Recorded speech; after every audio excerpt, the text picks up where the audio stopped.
नमस्कार विद्यार्थी मित्रांनो, डायरेक्शन अकॅडमीच्या सरळ सेवा प्लॅटफॉर्मवर आपणा सर्वांचं स्वागत। आज आपण आपल्या लेक्चरमध्ये तलाठी भरतीचा जो अभ्यासक्रम आहे तो व त्यासाठी लागणारी जी काही बुक लिस्ट आहे की कारण की आता डिसेंबरमध्ये जर आपल्याला जाहिरात मिळेल तर त्यासाठी आपल्याला आतापासूनच अभ्यासाला लागणं फार गरजेचं आहे, जेणेकरून आपलं ग्राम महसूल अधिकारी बनण्याचं स्वप्न लवकरात लवकर साकार होईल। मग त्यासाठी आपल्याला सगळ्यात पहिले कोणतीही पेपर जर पास करायचा असेल तर सगळ्यात पहिले आपल्याला माहित पाहिजे त्याचा अभ्यासक्रम की कोणती चौकट आहे, त्या चौकटीमध्येच आपल्याला ते खावं लागेल, त्यावेळी आपण ते परीक्षा जी आहे ती योग्यरित्या पार पाडू शकतो। तर त्यामध्ये बघा तलाठी भरतीचा जो काही पेपर होतो TCS IBPS पॅटर्न नुसार, तर तो पेपर आपल्याला टोटल 100 प्रश्नांचा प्रश्न असतात आणि 200 गुण असतात, म्हणजे प्रत्येक प्रश्नाला 2 गुण आपल्याला इथे असलेले दिसतात।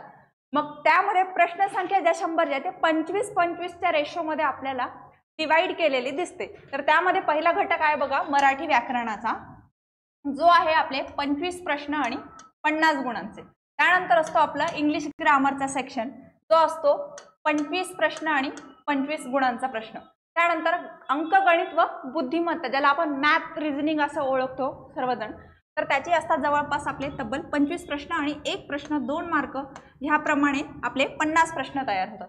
आणि त्यानंतर आपला सामान्य ज्ञान GK हा जो घटक आहे त्यामध्ये आपल्याला 25 प्रश्न आणि त्याचे 50 गुण असतात। मग ह्या GK मध्ये आपल्याला जर बघायला गेलं तर वेगवेगळे विषय त्यामध्ये आपल्याला येताना दिसतात। त्यातला जर पहिला कोणता असेल तर राज्यव्यवस्था, दुसरा असतो बघा विज्ञान, त्याच्यानंतर असतो आपला इतिहास, त्यानंतर असतो आपला भूगोल, त्यानंतर असतो बघा आपला अर्थव्यवस्था, बरोबर। आणि महत्त्वाचा अगदी महत्त्वाचा घटक म्हणजे काय तर आपल्या चालू घडामोडी, करंट अफेअर्स ज्याला म्हणतो आपण। म्हणजे जर आपण सामान्य ज्ञान ह्या घटकाची जर फोड करायची ठरली तर त्यातला पहिला घटक असतो चालू घडामोडी, दुसरा असतो आपला राज्यघटना ज्याला पॉलिटी म्हणतो, त्याच्यानंतर विज्ञान, सायन्स, हिस्ट्री, जिओग्राफी आणि इकॉनॉमी, हे सर्व जे सेक्शन आहेत या सर्व घटकांचे एकत्रित 25 प्रश्न आपल्याला सामान्य ज्ञान ह्या सेक्शन मध्ये येतात। म्हणजे ओव्हरऑल जर आपल्या परीक्षेचं स्वरूप जर बघायला गेलो आपण तर 200 गुणांची आपली परीक्षा असते आणि त्यात 100 प्रश्न असतात, म्हणजे एक प्रश्न आपल्याला 2 मार्काला इथे आलेला दिसतो। तर त्यासाठी आता हे झालं आपलं परीक्षेचं स्वरूप की ह्या पॅटर्ननी आपला प्रश्नपत्रिका आपल्याला येताना दिसते। तर त्या अनुषंगाने आपण जर पुढचं जर बघायला गेलं की बुक लिस्ट काय वापरू शकतोय आपण, की कशातनं आपण व्यवस्थित अभ्यास केला तर आपलं लवकरात लवकर सिलेक्शन यामध्ये होईल। तर त्यामध्ये पहिला घटक आहे बघा बुक लिस्ट मध्ये गणित आणि बुद्धिमत्ता, मॅथ रिझनिंग साठी सचिन ढवळे सरांचं एक पुस्तक येतं बघा मॅथ रिझनिंग, ते परिपूर्णता सिलेबस आपल्याला कंप्लीट करून देते। मग त्यामध्ये अंकगणित असे वेगवेगळे फॉर्म्युलेज असतात, त्याचे एक्सप्लेनेशन सेशन पण असतात, म्हणजे प्रश्नावरती खाली स्पष्टीकरण दिलेले आहेत। असे मार्केटमध्ये बुक आपल्याला सचिन ढवळे सरांचं अवेलेबल आहे। त्याचबरोबर सरावासाठी आपण TCSचे मागील वर्षांचे पेपर्स जे आहेत मॅथ रिझनिंगचे ते सोडवू शकतोय, कारण की मॅथ रिझनिंग हा घटक असा आहे तो तुम्ही एका विशिष्ट पर्टिक्युलर टीचरकडनं शिकतात आहे, पण त्याचबरोबर जर त्याची जर प्रॅक्टिस तुम्ही करत नसाल ना तर ते तुम्हाला कामी येत नाही। त्याचा वारंवार सराव होणं फार महत्त्वाचं आहे मॅथ रिझनिंगसाठी। तर त्यामुळे आपण पुस्तक म्हणून TCSचे जे पुस्तक असतात PYQ अनालिसिसचे ते तुमच्याकडे असणं अपेक्षित आहे, कारण की ज्यामध्ये तुम्हाला मागील वर्षांचे पेपर्स मिळतील आणि त्याच्यातले जुने प्रश्न मिळतील, म्हणजे ट्रेंड कसा आहे प्रश्नांचा ते तुम्हाला मिळेल। त्याचबरोबर आपण जे क्लासच्या ज्या नोट्स आहेत आपल्या ॲपवर तलाठी भरतीच्या, तर तिथे तुम्हाला प्रिंटेड स्वरूपामध्ये आपण हे मिळतोय बघा नोट्स आणि टेस्ट सिरीजचे काही प्रश्न जे सरावासाठी तुम्हाला अवेलेबल करून देण्यात आलेले आहे मॅथ रिझनिंगचे, तर ते पण तुम्हाला नक्कीच मदत करतील। त्यानंतर पुढचा घटक असतो बघा मराठी व्याकरण, ज्याला आपण 25 गुणांना येताना दिसतो, बरोबर। मग त्यामध्ये जर आपण बघायला गेलो की मराठी व्याकरणामध्ये फोड जर केली, जर मागची जर प्रश्नपत्रिका जर असतील जुने जे PYQs आहेत ते जर तुम्ही नीट अॅनालाइज केले तर त्यातनं काही कोर टॉपिक येतात की ज्यांच्यावर वारंवार प्रश्न येतात, ज्याच्यावर आपण जास्त भर देणं गरजेचं असतं।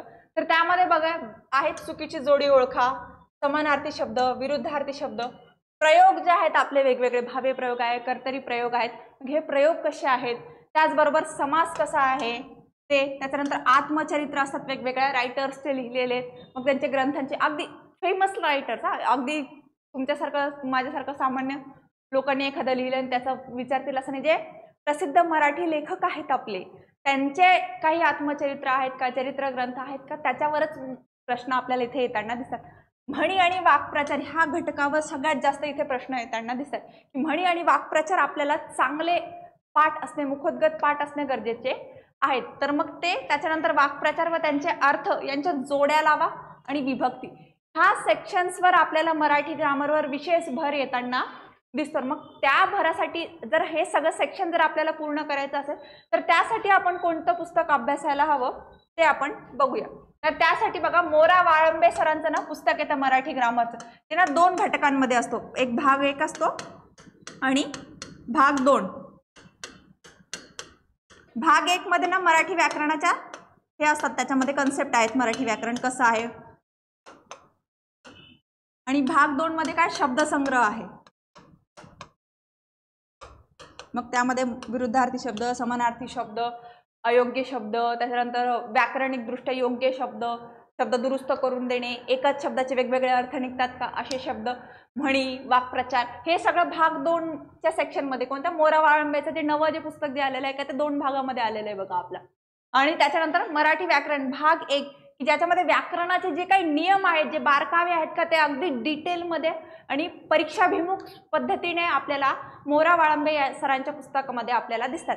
आणि त्याचबरोबर आपल्याला TCSचे मागील सर्व वर्षांचे पेपर पण इथे व्यवस्थित अभ्यासणं गरजेचं आहे की त्या पेपरच्याच अभ्यासातनं आपण मागच्या स्लाइडवरची ती लिस्ट बघितली बघा की ह्या सेक्शन्सवर आपल्याला जास्त प्रश्न येताना दिसतात. म्हणजे मराठी ग्रामरचा सेक्शन आपण ह्या पद्धतीने इथे कंप्लीट करून घेऊ शकतोय. त्यानंतर पुढचा सेक्शन आहे बघा आपला इंग्लिश ग्रामरचा. तर मग तो पण आपल्याला 25 प्रश्न येत आहेत की जे 50 गुण आपल्याला इथे देऊ शकतात.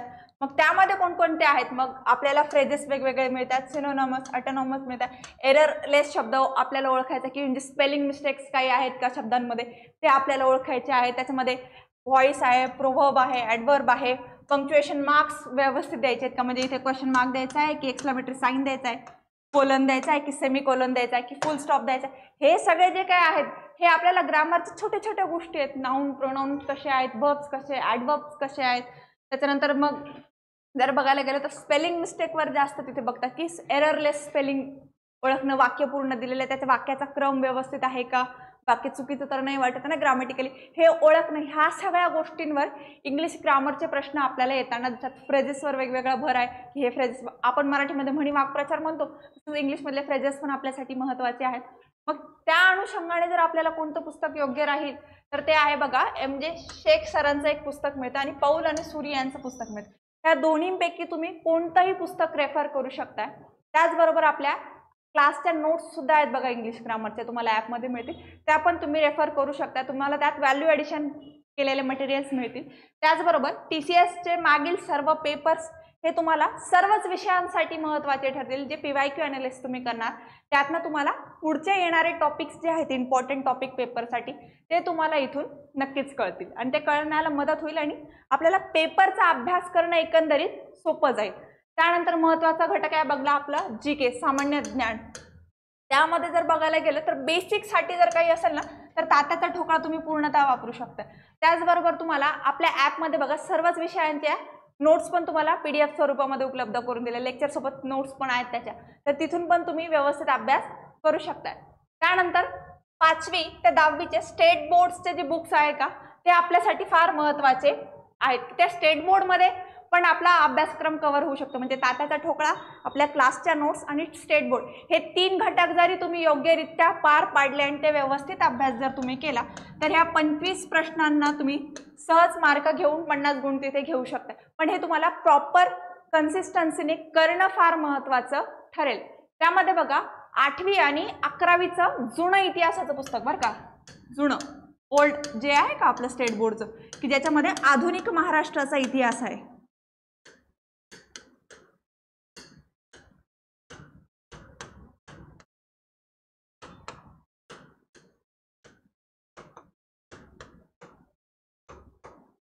ते बुक आपल्यासाठी महत्त्वाचं आहे आणि 8वीच्या ह्याच्यामध्ये बघा आधुनिक भारताचा इतिहास आहे स्टेट बोर्डमध्ये.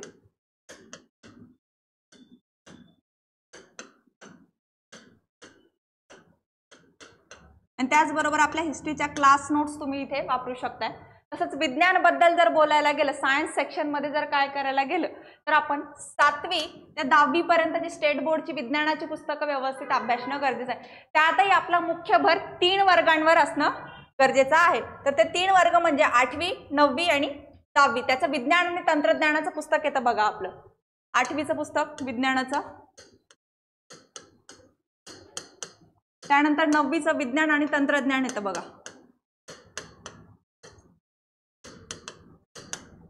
ते 2 भाग मध्ये मिळतं बघा, भाग 1 भाग 2. त्याच्यानंतर 10वीचं पण विज्ञान तंत्रज्ञान,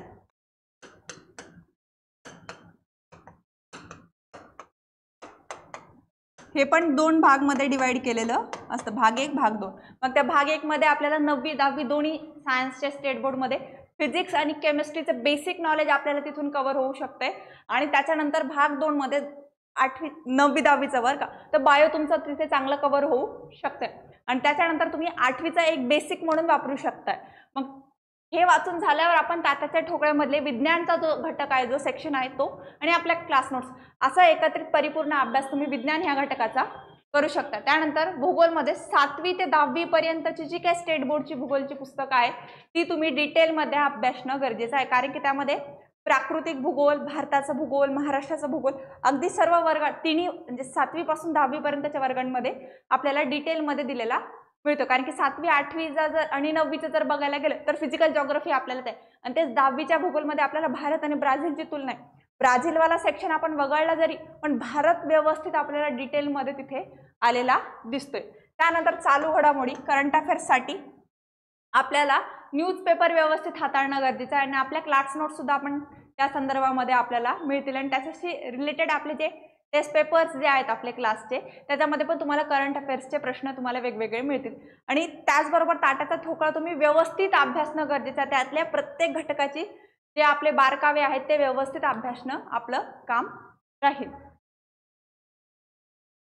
त्यामध्ये बघा आपली तलाठी भरतीची लाईव्ह प्लस रेकॉर्डेड स्वरूपाची जी बॅच आहे डायरेक्शन अकॅडमी मार्फत, ती आपण लॉन्च केली आहे, की ज्याची फीस मात्र 999 रुपये आहे. त्यामध्ये आपल्याला लाईव्ह प्लस रेकॉर्डेड स्वरूपामध्ये बॅच मिळतील. म्हणजे लेक्चर्स तुम्ही, आणि ते आपण अनलिमिटेड टाइम तुम्ही वॉच टाइम आहे त्यामध्ये. त्याच्यामध्ये असं नाही की तुम्ही एकदा बघितलं आणि बस झालं. तुम्ही वाटेल तेवढ्या वेळ टॉपिक समजेपर्यंत तो पुन्हा तुम्ही बघू शकता.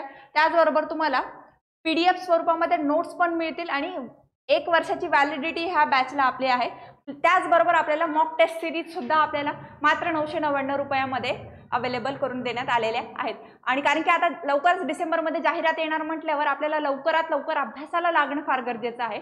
आणि त्या अनुषंगाने तुम्ही डायरेक्शन अकॅडमीच्या माध्यमातून तुमचं ग्राम महसूल अधिकारी बनण्याचं स्वप्न साकार करू शकताय. डिस्क्रिप्शन बॉक्समध्ये तुम्हाला डायरेक्शन अकॅडमीच्या ॲपची लिंक दिलेली आहे बघा, की तिथे तुम्हाला तलाठी भरतीचा जो कोर्स आहे हा 999चा, तिथून तुम्हाला डायरेक्ट ॲक्सेस तिथे मिळू शकतोय. त्याचबरोबर तुम्हाला डिस्क्रिप्शन बॉक्समध्ये कॉन्टॅक्ट नंबर दिलेला आहे डायरेक्शन अकॅडमीच्या. तुमच्या अधिक माहितीसाठी किंवा तुमच्या ज्या काही शंका असतील त्याच्या इन्क्वायरीसाठी तुम्ही त्यावर कॉल करून माहिती मिळवू शकताय. धन्यवाद.